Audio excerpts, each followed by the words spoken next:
Woman's ডেতে আমার বর আমাকে কি সারপ্রাইজ গিফট দিল আর আমি সারাদিন কিভাবে কাটালাম সেই সমস্ত কিন্তু আমি পার্ট বাই পার্ট ভিডিওতে শেয়ার করছি। তোমরা কিন্তু একদম দেখতে ভুলো না। আর তোমরা কমেন্টস কেন করছো না? কমেন্টস করো। আমি তোমাদের কমেন্টসের জন্য অপেক্ষা করে আছি। এই ভিডিওর একটা অভিজ্ঞতা তোমাদের সাথে শেয়ার করি। আমি যখন এই ভিডিওটা করছিলাম আমার হাজবেন্ডের সাথে বসে, তখন কিছু মানুষের কিছু অদ্ভুত রিয়াকশন দেখলাম যে কেন আমরা এত হেসে হেসে কথা বলছি, কেন এত তাদের ভীষণ রাগ হচ্ছে।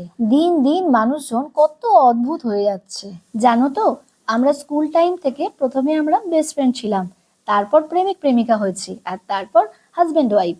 তবে এখনো আমরা সেই ছোট্ট বয়সের মতো গসিপিং করা, তুইতগারি করা অনেক কিছু করি। আর তোমরা কিন্তু আমাকে সাবস্ক্রাইব, লাইক আর কমেন্ট করতে একদম ভুলো না। টাটা।